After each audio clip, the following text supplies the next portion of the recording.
Hello मेरे प्यारे बच्चों, आज हम कर रहे हैं क्लास 8 इंग्लिश बुक से chapter number 1 the best Christmas present in the world. बच्चों, क्रिसमस पे एक दूसरे को गिफ्ट दिए जाते हैं। हम हमेशा क्रिसमस ईव पे प्रेजेंट्स यानी गिफ्ट्स की अपेक्षा करते हैं कि हमें गिफ्ट्स मिलेंगे बड़ों से या कोई सांता क्लॉज आएगा, इस उम्मीद में। क्रिसमस के बाद न्यू ईयर आता है और जिंदगी में खुशहाली भरता है, हम ऐसा मानते हैं। तो ये स्टोरी ऐसे ही एक प्रेजेंट की है।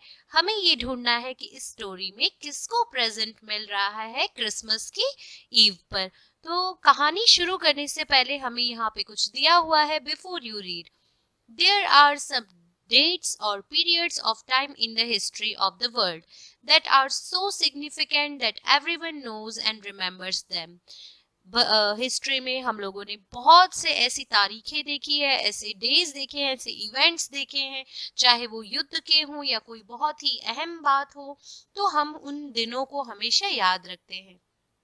The story you will read mentions one such date and event, a war between the British and the Germans in 1914. Can you guess which war it was? तो बच्चों, यहाँ पर ये जो कहानी है ये ऐसे ही एक वॉर की है जिसमें ब्रिटिश और जर्मन्स यानी इंग्लिशमैन और जर्मन्स के बीच में युद्ध चल रहा था 1914 में। तो क्या आप बता सकते हैं, गैस कर सकते हैं कि ये किस युद्ध की बात हो रही है? यहाँ पर इस तरीके का आपको क्वेश्चन एमसीक्यू के फॉर्म में दे रखा है और यहाँ पे ये भी कहा हुआ है कि आंसर आपको पेज नंबर 23 पे मिलेगा। तो अब चलो स्टोरी की शुरुआत करते हैं कि आखिर क्या क्रिसमस ईव का ये गिफ्ट था जिसके बारे में ये बात हो रही है और ये वर्ल्ड का बेस्ट गिफ्ट क्यों कहा गया है। I spotted it in a junk shop in Bridport, a roll-top desk. The men said it was early 19th century. तो यहाँ पे जो ऑथर है वो बता रहे हैं कि मैंने एक जंक शॉप यानी कबाड़ी की दुकान जो ब्राइट पोर्ट पे थी, वहां पे एक रोल टॉप डेस्क देखा यानी एक बड़ा सा टेबल देखा और उस दुकानदार ने मुझे ये बताया कि अर्ली 19th सेंचुरी का बना हुआ है और ये बड़ी अच्छी अच्छी लकड़ी ओक वुड का बना हुआ है। I had wanted one, but they were far too expensive. और मैं भी कब से एक ऐसा ही ओक वुड का एक टेबल लेना चाहता था बहुत समय से, लेकिन ये टेबल्स बड़े ही महंगे होते हैं तो अभी तक मैं ले नहीं पाया था। This one was in a bad condition. और ये जो इस जंक शॉप पे पड़ा था, इस कबाड़ की दुकान पे पड़ा हुआ था, ये बड़ी ही बुरी हालत में था। The roll top in several pieces, one lack clumsily mandate, scratch marks all down one side. तो ये टेबल की एक टांग बिल्कुल टूटी हुई हालत में थी, इसका पूरा रोल टॉप यानी ऊपर का सारा हिस्सा जो भी प्लाईवुड वगैरह होती है वो सब बिल्कुल टूट चुकी थी। जगह जगह से जले हुए के मार्क थे, स्क्रॉच मार्क्स यानी यहाँ पे आपको देखो ग्लॉसरी में दिया हुआ है बर्न मार्क्स। स्क्रॉच मार्क्स थे साइड पे। It was going for very little money, लेकिन हुआ ये कि एक्चुअल में ये बहुत ही कम पैसों में मुझे मिल रहा था। I thought I could restore it. और मैंने सोचा कि मैं इसको घर ले जाके इसको फिर से क्या कर लूंगा, रिपेयर कर लूंगा। It would be a risk, a challenge, but I had to have it. और ये बड़ा ही एक चैलेंज का काम था। ठीक हुआ तो हुआ, नहीं हुआ तो बिल्कुल नहीं हो पाएगा, लेकिन मेरे को अब मेरे पास में और कोई चारा नहीं था तो मेरे को ये करना पड़ रहा था। I paid the man and brought it back to my workroom at the back of the garage. अब मैंने पैसे दिए उस आदमी को और फिर अपने वर्क रूम में ले आया जो गैराज के पीछे था, उस टेबल को उठाकर। I began work on it on Christmas Eve. अब क्या हुआ, मैंने क्रिसमस ईव को यानी क्रिसमस की जो पहले क्रिसमस के अगले दिन जो शाम होती है उसे क्रिसमस ईव कहा जाता है, उस टेबल पे काम करना शुरू कर दिया। I removed the roll top completely and pulled out the drawers. The vernier had lifted almost everywhere. तो अब मैंने क्या किया, धीरे धीरे उस पे काम करना शुरू किया। उसके ऊपर का जो भी प्लाईवुड होता है वो सब कुछ हटाना स्टार्ट कर दिया। उसके ऊपर जो भी डेकोरेटिव प्लास्टिक होता है वो सब मैंने निकाल दिया। उसके ड्रॉवर खोलना स्टार्ट कर दिए मैंने। तो it looked like water damage to me, और मुझे ऐसा लगा कि आग के साथ साथ ये पानी से भी इसको डैमेज हुआ है। Both fire and water had clearly taken their toll on this desk. और ऐसे लग रहा था जैसे पानी और आग दोनों के कारण ये जो डेस्क है, ये टेबल जो है वो डैमेज हो गई है। The last drawer was stuck fast. अब जो आखिरी ड्रॉर था वो बाहर निकल नहीं रहा था, वो फंस गया था. यहाँ पे देखो stuck fast का मतलब होता है shut tight. I tried all I could to ease it out gently. और मैंने बड़ा ही प्यार से उसको निकालने की कोशिश की. जैसे करते ना अपन थोड़ा साइड में ऐसे ऐसे करके मैंने उसको निकालने की कोशिश की. In the and I used brute force. और लास्ट में वो नहीं निकला तो फिर मुझे बहुत जोर लगाना पड़ा उसको, और जोर लगा के मैंने उसको बाहर खींच दिया. I struck it sharply with the side of my fist, and the drawer flew open to reveal a shallow space underneath a secret drawer. और मैंने अपनी मुट्ठी का जो जोर है वो लगा के उसको जोर से खींच लिया, मानो जैसे वो एकदम से उड़ता हुआ बाहर निकला. और उस ड्रॉवर के अंदर एक सीक्रेट ड्रॉवर था, छोटा सा. There was something in there. I reached in and took out a small black tin box. अब मैंने उसके अंदर हाथ डाला और फिर उसके अंदर से एक small tin का बॉक्स निकाल दिया. Sallow tape to the top of it was a piece of lined note paper. अब ये जो बॉक्स था इसके ऊपर सेलो टेप से एक नोट पेपर चिपकाया हुआ था. And written on it in shaky handwriting. और जैसे बड़ा शेक कर करके एकदम धूजती हुई हैंडराइटिंग में किसी ने उसके ऊपर लिखा हुआ था, Jim's last letter received January 25, 1915. तो ये जिम का लास्ट लेटर रिसीव किया गया है जनवरी 25 को 1915 में. To be buried with me when the time comes. और लिखा हुआ था कि मेरे साथ ही इस लेटर को दफना दिया जाए. I knew as I did it that it was wrong to me to open the box. अब मुझे ऐसा लग रहा था कि ये शायद किसी का बहुत ही सीक्रेट लेटर है और किसी का लेटर इस तरह से पढ़ना ये गुनाह है, ये मैं गलत कर रहा हूँ. But curiosity got the better of my scruples. It usually does. और scruples का मतलब होता है feeling that make you hesitate to do something wrong. और अब मतलब मेरे को बुरा भी लग रहा था कि मैं पता नहीं किसी का लेटर पढ़ रहा हूँ, ये सही है या गलत है, लेकिन मुझे इतनी क्यूरोसिटी हो रही थी, मेरे को जानना था ये आखिर है क्या, तो फिर मैं ये गलत काम करने लग गया. Inside the box there was an envelope. The address read Mrs. Jim McPherson, 12 Copper Beeches, Brightport, Dorset. I took out the letter and unfolded it. It was written in pencil and dated at the top December 26, 1914. तो जैसे ही मैंने ये envelope खोला, letter को पढ़ने की कोशिश की, उसके ऊपर लिखा हुआ था Mrs Jim McPherson, 12 Copper Beeches, Bridport, Dorset. ये उनका एड्रेस था. मैंने उस लेटर को खोलकर पढ़ना स्टार्ट किया.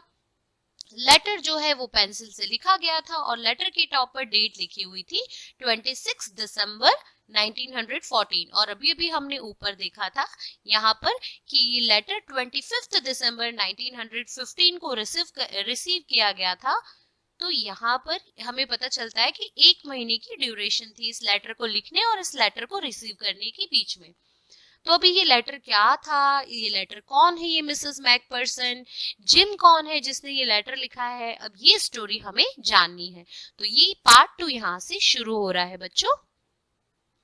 Dearest Connie, I write to you in a much happier frame of mind because something wonderful has just happened that I must tell you about at once.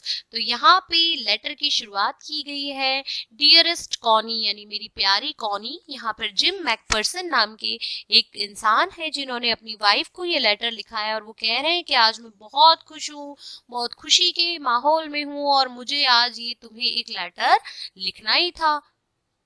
We were all standing to in our trenches yesterday morning. तो trenches का मतलब होता है बच्चों कि हम अपनी position लेकर खड़े हुए थे. यहाँ देखो आपको साइड में ग्लॉसरी दे रखी है. स्टैंडिंग टू यानी अपनी अपनी पोजीशन लेके. और आपने देखा होगा फौजी किस तरीके से गड्ढे बनाकर और गड्ढों के अंदर छुप कर रहते हैं ताकि जब सोल्जर्स उनके ऊपर गोली चलाएं तो गोली उनको लगे नहीं. तो ये एक सोल्जर थे, जिम मैकपर्सन एक सोल्जर थे और अपनी वाइफ को बता रहे हैं कि हम अपने ट्रेंचेस में खड़े हुए थे यस्टरडे मॉर्निंग को. क्रिसमस मॉर्निंग थी वो. It was crisp and quiet all about. एकदम ठंडी सी, एकदम कड़कती ठंडी जैसी मॉर्निंग थी. As beautiful a morning as I ever seen. as cold and frosty as a Christmas morning should be। तो हर बार की तरह जैसे क्रिसमस मॉर्निंग हमेशा दिसंबर में आती है, कड़कती ठंड होती है, और हमेशा की तरह जैसे एक ठंडी मॉर्निंग होनी चाहिए थी, बिल्कुल वैसी ही मॉर्निंग थी। हम सब अपने ट्रेंचेस में खड़े हुए थे। I should like to be able to tell you that we began it, but the truth I am ashamed to say is that फ्रिट्स ब्रिगेन इट। तो ये कह रहे हैं कि मैं तुम्हें बताना चाहता था कि भाई मैं गर्व से कह सकूं कि हमने शुरुआत की, लेकिन ऐसा नहीं हुआ। शुरुआत फ्रिट्स लोगों ने की और मैं बड़ा ही शर्मिंदा हूँ इस बात पे कि शुरुआत हमने क्यों नहीं की। तो फ्रिट्स यहाँ पे जर्मन सोल्जर्स को कहा जाता है बच्चों। यहाँ पे जिम जो है ये इंग्लिश सोल्जर यानी ब्रिटिशर है, और फ्रिट्स का मतलब है जर्मन सोल्जर जो इनके ओपोनेंट है, जो इनके साथ में लड़ रहे हैं। First, someone saw a white flag waving from the trenches opposite. Then they were calling out to us from across no man's land. Happy Christmas, Tommy! Happy Christmas! When we had got out the surprise, some of us shouted back, Same to you, Fritz! Same to you. तो अब ये जो German soldiers थे जिन्हें हम फ्रिट्स कहते थे, ये ब्रिटिश सोल्जर्स को टॉमी कहते थे, और एक्चुअली में सामने से हम लोग अपने ट्रेंचेस में थे, अचानक से हमको व्हाइट फ्लैग नजर आया, फिर वहां से कुछ लोग चिल्लाए happy Christmas Tommy, happy Christmas. तो हम लोगों को लगा कि भाई वो शांति की अपील कर रहे हैं, हमें क्रिसमस विश कर रहे हैं। हमने भी सामने उनको जवाब दे दिया कि भाई same to you Fritz, same to you. तो इस तरीके से आपस में ये दोनों जो दुश्मन हम कह सकते हैं, ये एक दूसरे को क्रिसमस विश कर रहे हैं। I thought that would be that. We all did, but then suddenly one of them was up there in his grey greatcoat and waving a white flag. Don't shoot, lads, someone shouted, and no one did. Then there was another Fritz up on the parapet and another. Keep your heads down, I told the man, it's a trick. But it wasn't. तो अब क्या हुआ, दोनों सेना में से कभी एक कोई उठकर बाहर आकर फ्लैग घुमा रहा है व्हाइट कलर का, मतलब हम अब शांति चाहते हैं, पीस चाहते हैं। तो दूसरी जो अपोनेंट टीम है वो बोल रही है कि भाई यहाँ पे कोई गोली मत चला देना। तो जो टीम है वो गोली नहीं चला रही है।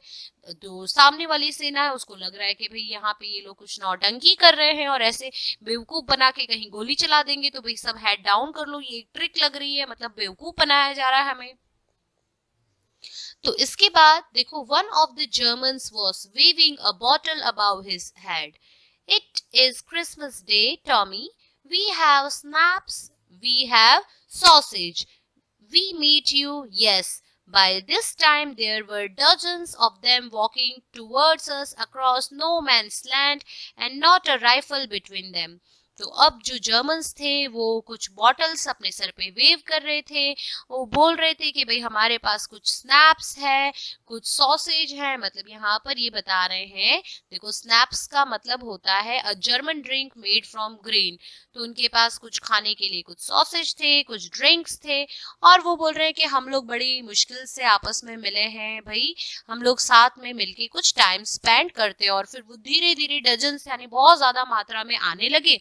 अब दोनों ये जो जर्मन्स थे और ब्रिटिशर्स थे, इनके बीच में वॉर चल रहा था, लेकिन इस टाइम पे उन दोनों के बीच में कोई राइफल नहीं थी। राइफल नहीं थी मतलब कोई भी वो लोग लड़ाई करने के मूड में नहीं थे। Little private Morris was the first up. Come on, boys, what are we waiting for? And then there was no stopping them. I was the officer. I should have stopped them there and then, I suppose. But the truth is that it never even occurred to me I should. All along their line and ours, I could see men walking slowly towards one another. Grey coats, khaki coats meeting in the middle. तो अब जब ये लोग आ रहे थे और ये लोग बोल रहे थे कि चलो भाई आ जाओ बॉयज आ जाओ, और सब एक के बाद एक आने लगे, तो मैं उनको रोक भी सकता था क्योंकि मैं ऑफिसर था। लेकिन सच कहूं दिल से कि मैंने उनको रोकने की कोशिश नहीं की, और मुझे को ऐसा लग रहा था कि ग्रे कोट्स और खाकी कोट्स के बीच में ये जो मुलाकात है बड़ी अच्छी है और मुझे इसका पार्ट होना अच्छा लग रहा था। I was part of this in the middle of the war, we were making peace. और मुझे बड़ी खुशी हो रही थी कि भाई वॉर के बीच में हम इस तरीके की शांति, इस तरीके का पीस जो है वो बना रहे हैं। You cannot imagine, dearest Connie, my feelings as I looked into the eyes of the Fritz officer who approached me hand outstretched, Hans Wolf. तो तुमको मैं बता नहीं सकता मेरी प्यारी कॉनी, वो जो फीलिंग्स थी जब मैंने उस फ्रिट्ज ऑफिसर की आंखों में आंखें डाल के देखी और उसने मुझे हैंस वुल्फ कहा। He said gripping my hand, warmly holding it, I am from Dusseldorf, I play the cello in the orchestra, happy Christmas. अब उसने मेरे को बताया कि मैं सेलो यानी एक म्यूजिकल इंस्ट्रूमेंट भी बजाता हूँ और मैं बड़ा ही खुश हूँ। उसने मेरा हाथ बड़े प्यार से पकड़ा और मुझे हैप्पी क्रिसमस विश किया। Captain Jim McPherson, I replied, and a happy Christmas to you too. अब जैसे इंट्रोडक्शन देते ना, तो इसने भी अपना हाथ आगे बढ़ाया और उससे हाथ मिलाया और कहा कि भाई मेरा नाम कैप्टन जिम मैकपर्सन है और आपको भी happy Christmas. I am a school teacher from Dorset in the west of England. और मैंने अपना इंट्रोडक्शन देते हुए कहा कि भाई मैं एक स्कूल टीचर हूँ डॉर्सेट में और ये वेस्ट इंग्लैंड में आता है। Ah, Dorset, he smiled, I know this place, I know it very well. उसने कहा कि भाई डॉर्सेट, डॉर्सेट तो मैं जानता हूँ। उसने स्माइल देते हुए कहा। We shared my room ration and his excellent sausage, and we talked. Connie, how we talked! He spoke almost perfect English. तो हम दोनों ने बैठ के बातें की, हमने अपना सॉसेज वगैरह शेयर किया, फिर हमने बहुत सारी बातें की और कॉनी वो पता नहीं कैसे इतनी अच्छी परफेक्ट इंग्लिश बोल रहा था, मतलब मैं तो देखते ही रह गया। But it turned out that he had never set foot in Dorset, never even been to England. He had learned all he knew of England from school. और फिर बाद में मुझे पता चला कि वो डॉर्सेट के बारे में जानता था, मगर वो डॉर्सेट कभी गया ही नहीं है। वो तो इंग्लैंड कभी आया ही नहीं है और ना ही उसने ये सब कुछ कभी देखा है। उसने ये सारी चीजें उसके स्कूल में से सीखी हैं, and from reading books in English. और ये सारी इंग्लिश बोलना और ये सब भी उसने इंग्लिश बुक्स पढ़ पढ़ के सीखा है। His favorite writer was Thomas Hardy. His favorite book, Far from the Madding Crowd. So out there is no man's land. We talked of Bathsheba and Gabriel Oak and Sergeant Troy and Dorset. तो हमने इन सभी की बातें की, sergeant Troy और इन सब की ये जो बुक्स थी बड़ी बड़ी अच्छी अच्छी बुक्स, इन सब के बारे में बातें की। और नो मैंस लैंड का मतलब होता है बच्चों ऐसी जगह जहां पे कोई इंसान मतलब सिविलियन ही नहीं था, सिर्फ ये आर्मी के ऑफिसर्स लोग थे जो युद्ध के लिए वहां पर इकट्ठे हुए थे। He had a wife and one son, both just 6 months ago. Born just 6 months ago. तो उसकी एक वाइफ थी और उसका एक बेटा था जो बस अभी 6 महीने पहले ही जन्मा था। As I looked about me, there were huddles of khaki and grey everywhere. तो जैसे ही मैंने अपने आसपास देखा वहां पे सिर्फ खाकी और ग्रे यानी ब्रिटिशर्स और जर्मन सब आसपास मुझे दिखाई दे रहे थे। All over no man's land, smoking, laughing, talking, drinking, eating. तो वहां पे मैंने देखा कि कोई खा रहा है, कोई पी रहा है, कोई स्मोक कर रहा है, मतलब सब लोग एकदम आनंद में थे, मजे में थे। Hans Wolf and I shared what was left of your wonderful Christmas cake, Connie, और मैंने उसके साथ में तुमने जो दिया था वो वंडरफुल क्रिसमस केक उसके साथ में शेयर कर लिया। He thought that marzipan was the best he had ever tasted. I agreed. We agreed about everything, and he was my enemy. There never was a Christmas party like it, Connie. और marzipan का मतलब होता है एक sweet covering on a cake made from sugar, eggs and almonds. तो उसने कहा कि भाई marzipan जो सबसे बढ़िया केक मैंने आज तक टेस्ट किया है वो सबसे बढ़िया होता है, और मैं भी इस बात पे एग्री था। और मैं तुम्हें कैसे बताऊं कॉनी, आज तक मैंने कभी सोचा नहीं था कि एक दुश्मन के साथ में क्रिसमस ईव की पार्टी, मतलब ये तो बिल्कुल आज तक ऐसा कभी सोचा ही नहीं था और वो वाली बात हो गई। Then someone I don't know who brought out a football. Great coats were dumped in piles to make goal post. अब क्या हो गया कि कोई पता नहीं कौन लेके आ गया, एक फुटबॉल लेके आ गया और ग्रेट कोट्स वाले सबके सब इकट्ठा हो गए गोल पोस्ट बन के। And the next thing we knew it was Tommy against Fritz. अब क्या हो गया, टॉमी और फ्रिट्स एक दूसरे के अगेंस्ट मैच को खेलने लगे। Hans Wolf and I looked on and cheered, clapping our hands and stamping our feet. तो अब जो ये स्नो मैंस लैंड में फुटबॉल की मैच स्टार्ट हो गई। हैंस वुल्फ और मैंने चीयर किया, क्लैप किया और हम लोग अपनी जो फीट होती है उसको नीचे जमीन पे पछाड़ने लगे, चीयर अप करने लगे, हमें जोश आ गया। To keep out the cold as much as anything. There was a moment when I noticed our breaths mingling in the air between us. He saw it too and smiled. Jim McPherson, he said after a while, I think this is how we should resolve this war. तो अब हम लोग इस match में, football के match में इतना खो गए थे, चेयर कर रहे थे और हमारी सांसें जो है बड़ी गहरी होती जा रही थी, हम एक दूसरे की आंखों में देख रहे थे। और अचानक से उसने कहा एक मोमेंट पे कि भाई जिम मैकपर्सन, ऐसा नहीं लगता कि बस हम इस वॉर को यहीं खत्म कर दें? A football match, no one dies in a football match, no children are orphaned, no wives become widows. तो कहा उसने कि भाई एक फुटबॉल मैच से ही हम लोग जीत हार का फैसला कर लें तो कितना अच्छा होगा, कोई भी बच्चा अनाथ नहीं होगा, अगर वॉर में कोई भी सैनिक नहीं मरेगा तो किसी की भी वाइफ विधवा नहीं होगी, बच्चे अनाथ नहीं होंगे। ये उसने बहुत बढ़िया बात कही। I would prefer cricket, I told him. मैंने कहा कि यार फुटबॉल से अच्छा क्रिकेट का मैच रख लो, क्योंकि जो जर्मन्स होते हैं वो फुटबॉल बहुत अच्छी खेलते हैं, ब्रिटिशर्स जो थे वो क्रिकेट बहुत अच्छी खेलते हैं। I told him. Then we Tommies could be sure of winning probably. उसने कहा कि अगर भाई क्रिकेट रख लोगे तो फिर शायद हम जीत जाएंगे। We laughed at that and together we watched the game sad to say. और फिर हम दोनों हंस पड़े और हमने साथ में गेम खेला। अब बहुत सैड टू से कि भाई अब कॉनी मैं बड़ा दुखी हूँ तुमको बताते हुए, फ्रिट्ज वॉन, भाई वो लोग जीत गए 2-1, उनके 2 गोल थे, हमारा एक ही गोल था। But as Hans Wolf generously said, our goal was wider than theirs so it wasn't quite fair. और हमारा जो गोल था वो उनसे ज्यादा मतलब बड़ा था, वाइडर था, तो उनको ऐसा लगा कि भाई हाँ शायद हमारे साथ फेयर नहीं हुआ है, और लेकिन उन्होंने हमारी फिर भी तारीफ की।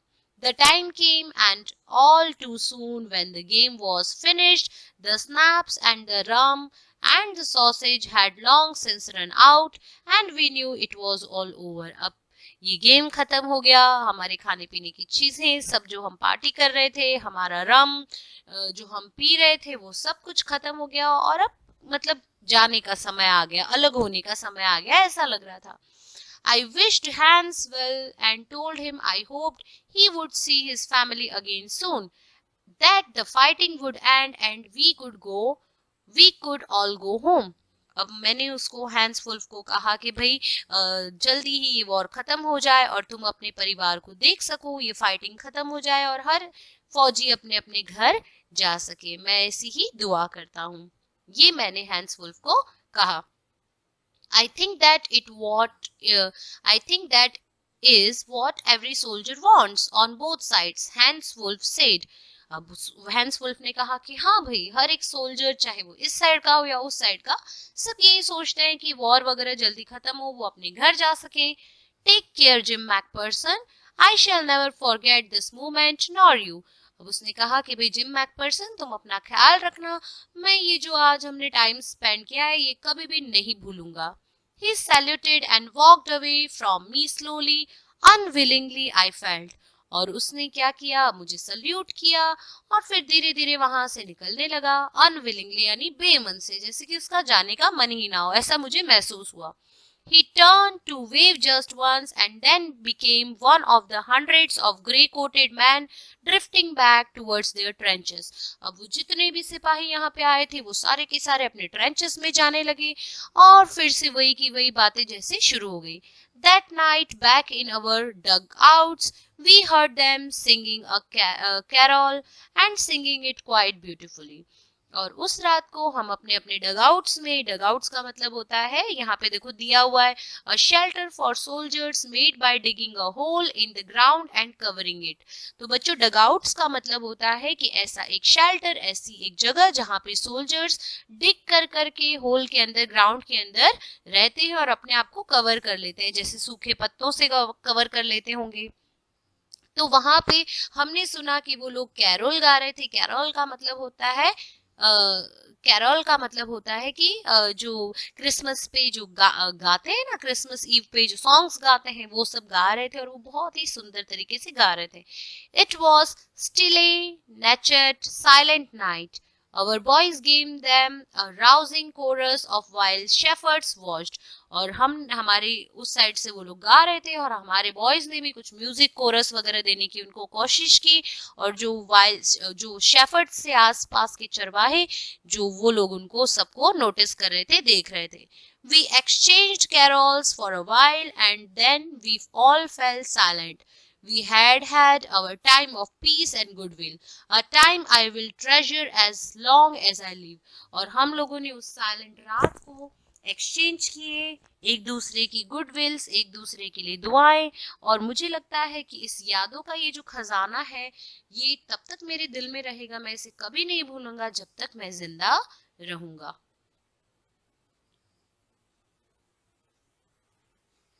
Dearest Connie, by Christmas time next year, this war will be nothing but a distant and terrible memory. I know from all that happened today how much both armies long for peace. We shall be together again soon, I am sure of it.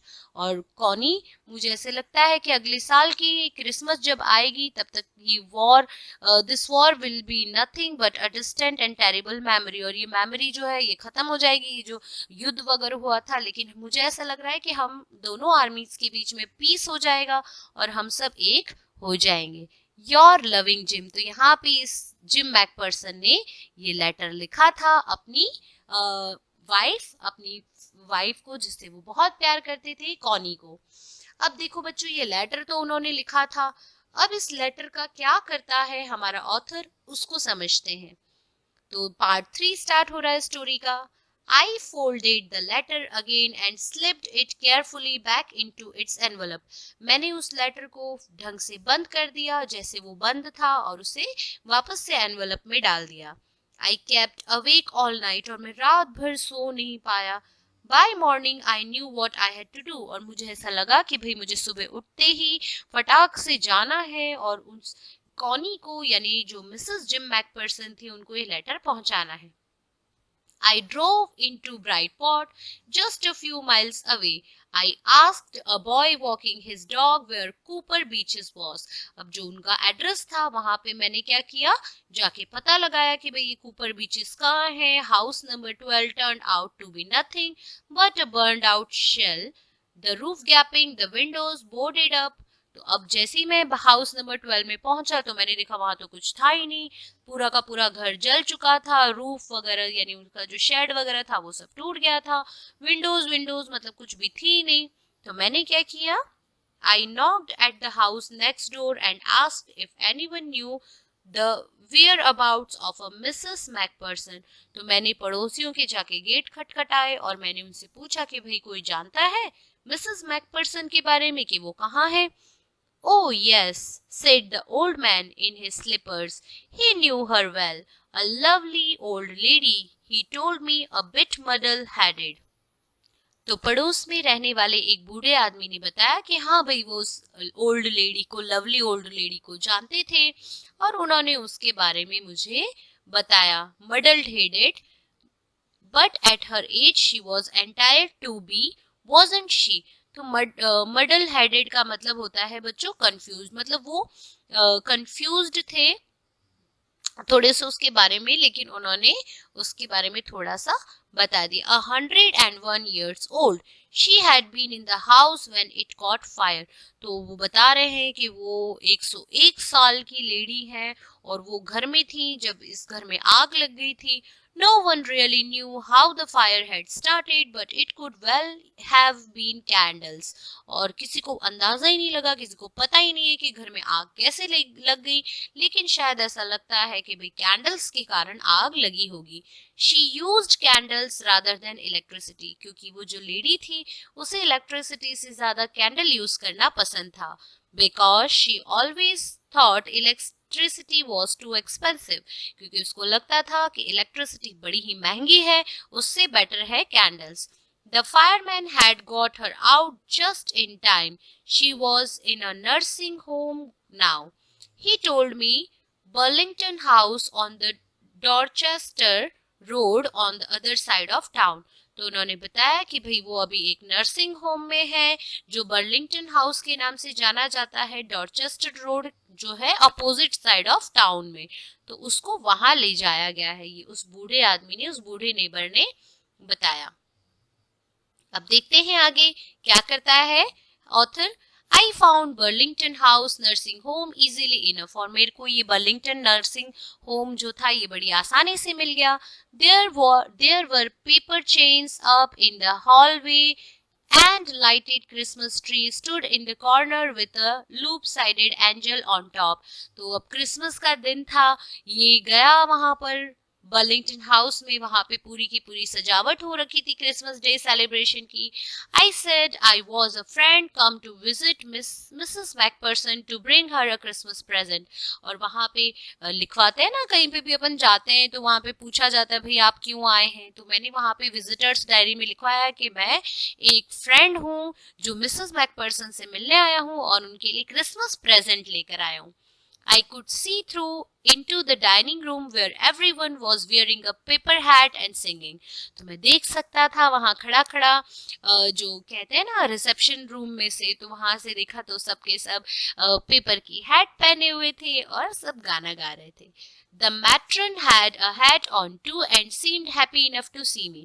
जो matron थी उन्होंने भी, उनको भी ऐसा लगा होगा कि भाई आज तक तो मिसेस मैकपर्सन से कोई मिलने नहीं आया, आज क्रिसमस डे के दिन कोई मिलने आया है, उनके लिए प्रेजेंट भी लाया है, तो वो भी बड़ी खुश थी। She even offered me a mince pie। She walked me along the corridor। Mrs. Macpherson is not in with the others, she told me। She's rather confused today, so we thought it best if she had a good rest। She has no family, you know। No one visits। तो हम लोग corridor से जा रहे थे और जाते जाते हम बात कर रहे थे। उन्होंने मुझे बताया कि मिसेस मैकपर्सन हमेशा कंफ्यूज रहती हैं और उनको ढंग से रेस्ट मिले इसलिए हमने उनको सबसे अलग ही रखा है, ना उनका कोई परिवार है ना उन्हें कोई मिलने आता है। So I am sure she will be only too pleased to see you। She took me into a conservatory with wicker chairs and potted plants all around and left me। तो वो मुझे एक ऐसी जगह पर लेकर गई जहाँ पे खूब सारे आसपास प्लांट्स लगे हुए थे। उन्होंने बताया कि भाई आज आप आए हैं तो शायद वो बहुत ही ज्यादा खुश हो जाएंगी। The old lady was sitting in a wheelchair, her hands folded in her lap। She had silver white hair pinned into a wispy bun। तो मैंने देखा एक ओल्ड लेडी चेयर पे बैठी हुई थी, एकदम सिल्वर वाइट हेयर्स थे जिनको उन्होंने हैड बन में यानी जुड़ा बना रखा था पिन से। She was gazing out at the garden, और वो गार्डन की तरफ बस ऐसी ही खोई हुई देख रही थी। Hello I said. She turn and looked up at me vacantly. तो मैंने बोला उनको हेलो, और उन्होंने मुझे ऐसे देखा जैसे कि पता नहीं कौन है, एकदम खाली खाली नजरों से। Happy Christmas Connie, I went on. और मैंने उन्हें कहा कि हैप्पी क्रिसमस कॉनी, और मैं बोलता चला जा रहा था। I found this, I think it's yours. मुझे ये मिला है और ये तुम्हारा है। As I was speaking, her eyes never left my face। और जब मैं बात कर रहा था और तो वो मुझे ऐसी घूर रही थी मानो उसका ध्यान मेरे चेहरे से हट ही नहीं रहा है, क्योंकि उसे कौन ही कौन बुलाता था, उनके हस्बैंड बुलाते थे, Jim McPherson. I open the tin box and gave it to her. That was the moment her eyes lit up with recognition and her face became suffused with a sudden glow of happiness। और जैसे ही वो डब्बा उन्हें मिला तो उसने जैसे ही वो डब्बा देखा और एकदम से उसकी आंखों में वो चमक आ गई, वो इतनी खुश हो गई और उसने मेरे को जैसे पहचान लिया हो, उसका जो चेहरा था वो एकदम खिल उठा। आई एक्सप्लेन्ड अबाउट द डेस्क, और मैं उसे उस डेस्क के बारे में बता रहा था कि भाई किस तरीके से मुझे वो डेस्क मिली, उसमें से वो लेटर मिला, ये सब मैं उसको बता रहा था। About how I found it, but I don't think she was listening. और मुझे ऐसा लग रहा था कि मैं बोलते जा रहा था लेकिन वो कुछ भी सुन नहीं रही थी। She said nothing but stroked the letter tenderly with her fingertips. और उसने कुछ भी नहीं कहा, उसने बस अपने फिंगर टिप से बार बार वो उस लेटर को टच किए जा रही थी. Suddenly she reached out and took my hand. Her eyes were filled with tears. और एकदम से वो मेरी तरफ थोड़ी सी आगे बढ़ी, मेरे हाथों को पकड़ा और उसकी आंखों में जैसे पानी आ गया हो. You told me you would come home by Christmas, dearest, she said, and here you are, the best Christmas present in the world. Come closer, Jim dear, sit down. तो ऐसा लग रहा था कि जैसे उस लेडी को, कॉनी को, ये जो ऑथर आए हैं इसमें जिम दिखाई दे रहा है और इन्होंने उसको हाथ पकड़ के ऑथर को बिल्कुल अपने करीब किया और कहा कि तुमने कहा था कि तुम क्रिसमस पे आओगे जिम डियरेस्ट, मेरे प्यारे, इधर आओ, मेरे पास आओ और यहाँ पे आके बैठो. I sat down beside her and she kissed my cheek. I read your letter so often, Jim, every day. और मैं उसके पास जाकर बैठा, उसने मेरे गाल पे किस किया और कहा कि मैं तुम्हारा लेटर रोज पढ़ती हूँ gym. I wanted to hear your voice in my head. It always made me feel you were with me. मैं हमेशा से तुम्हारी आवाज सुनना चाहती हूँ और तुम जब भी बोलते हो, तुम्हारी आवाज सुन के या तुम्हारा लेटर पढ़ के मुझे लगता है कि जैसे तुम मेरे साथ हो हर वक्त. And now you are back. You can read it to me yourself. Would you do that for me, Jim dear? और आज तुम मेरे साथ हो, मेरे पास हो, तो तुम क्या मेरे लिए लेटर तुम पढ़ोगे? I just want to hear your voice again. I would love that so much. And then perhaps we will have some tea. I have made you a nice Christmas cake. Marzipan. All around. I know how much you love marzipan. तो उसने बोला कि क्या तुम मुझे पढ़ के तुम्हारी आवाज में सुनाओगे? फिर मैं तुम्हारे लिए चाय बनाऊंगी, तुम्हारा फेवरेट केक बनाऊंगी, marzipan जो तुम्हें सबसे ज्यादा पसंद है. तो इस तरीके से यहाँ पे ये कहानी खत्म होती है. माइकल मोरपरागो ने ये ऑथर हैं, उन्होंने ये स्टोरी लिखी है कि किस तरीके से दो हस्बैंड वाइफ एक दूसरे से इतना प्यार करते हैं. कॉनी जो अपने हस्बैंड से प्यार करती हैं, एक हादसे में वो हादसे का शिकार हो जाती हैं और उनकी यादें हमेशा के लिए वो कैद हो जाती हैं, अपने हस्बैंड का इंतज़ार करती हैं. वो इतनी बूढ़ी हो गई हैं कि उन्हें समझ ही नहीं आ रहा है कि उनके हस्बैंड नहीं बल्कि एक ऑथर आया है. और ये एकदम एक प्यार की निशानी की स्टोरी है. और अगर किसी वाइफ को जो उम्मीद में है कि भाई उनके हस्बैंड आएंगे, उनको उनका लेटर मिल जाता है, तो इससे ज्यादा बेस्ट क्रिसमस का प्रेजेंट क्या होता है. तो बच्चों यही है ये बहुत ही खूबसूरत सी स्टोरी. मैं सारे क्वेश्चन को एक्सप्लेन करता जाता हूँ और अगर आपको होमवर्क्स हैं या अगर आपको क्वेश्चंस डिटेल में देखने हैं तो आप स्क्रीनशॉट ले लीजिए क्वेश्चंस का या कॉपी पेन में नोट डाउन कर लीजिए. मैं क्वेश्चंस एक्सप्लेन करते हुए चल रहा हूँ. What did the author find in a junk shop? Author को जंक शॉप पे क्या मिलता है? तो मैंने जैसे कि पढ़ाया था, ऑथर जंक शॉप पे एक रोल टॉप डेस्क जो कि ओक की लकड़ी की बनी होती है और बहुत ही बुरी हालत में रहती है, वो उसे वहां जंक शॉप में मिलती है. क्वेश्चन नंबर 2 देख लेते हैं. What did he find in a secret drawer? Who do you think had put it in their? Author secret drawer में, जो रोल टॉप डेस्क के अंदर सीक्रेट ड्रॉअर रहता है, उसमें क्या उसे मिलता है? तो ऑथर और क्वेश्चन आगे क्या है? Who do you think had put in their? और तुम्हें क्या लगता है कि उस टिन बॉक्स के अंदर जो चीज थी उसको वहां पे किसने रखी होगी? तो what did he find in a secret drawer? He found a small black tin box in the secret drawer. उसे एक ब्लैक टिन बॉक्स मिलता है सीक्रेट ड्रॉअर पे. और Who do you think had put it in there? आपको क्या लगता है उसने उस ब्लैक टिन बॉक्स को उसमें किसने रखा होगा? तो जिसे लेटर लिखा गया था मिसेस जिम मैकफर्शन ने उसे रोल टॉप डेस्क के अंदर रखा होगा. क्वेश्चन नंबर 3 है. Why was the letter written? Letter क्यों लिखा गया था? What was the wonderful thing that had happened? और उस लेटर में वंडरफुल थिंग की जो बात की गई थी वो कौन सी वंडरफुल थिंग थी? तो gym wrote the letter to tell his wife about the wonderful thing that had happened on Christmas Day. Gym ने लेटर लिखा था अपनी वाइफ कॉनी को जो उसके साथ क्रिसमस डे पे हुआ था. जो जर्मन्स और ब्रिटिश के बीच में उस समय वार चल रहा था, लेकिन वार के बीच में वो एक पीस का मैसेज दे रहे थे, भाईचारे जैसा शेयर करके और फुटबॉल मैच खेल के।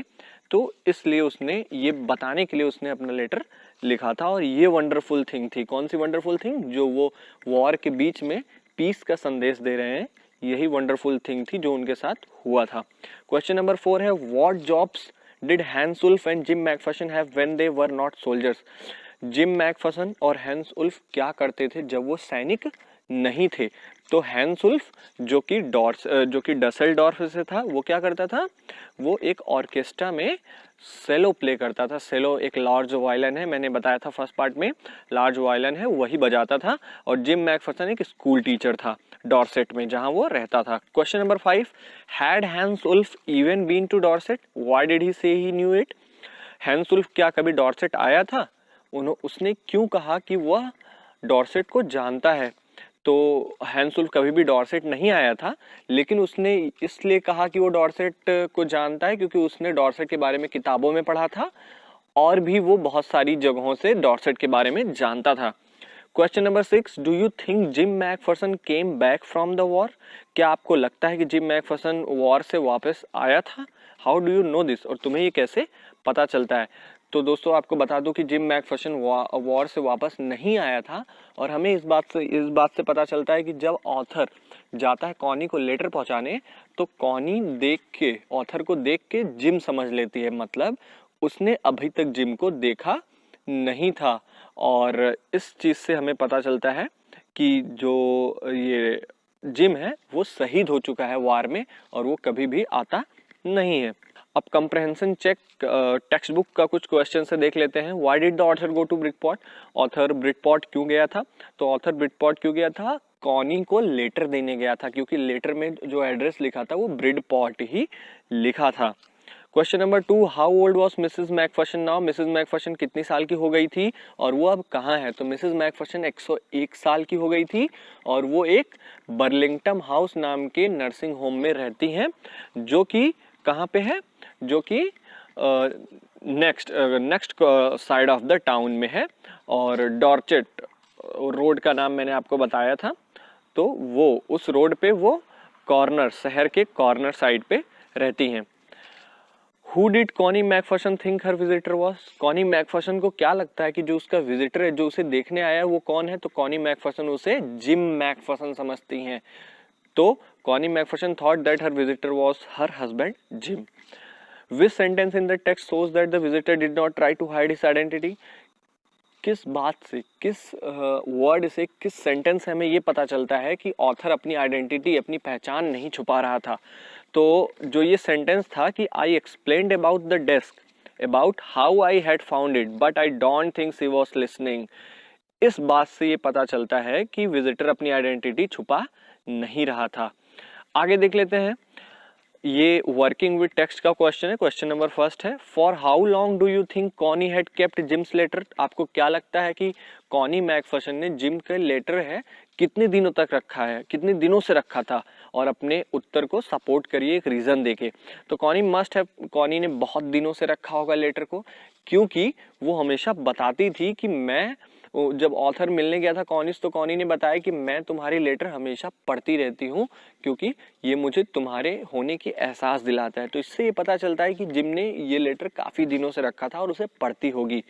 Question number 2, why do you think the desk had been sold? आपको क्यों लगता है कि वो जो डेस्क था, रोल टॉप डेस्क, बेचा गया था? एंड व्हेन, और कब बेचा गया था?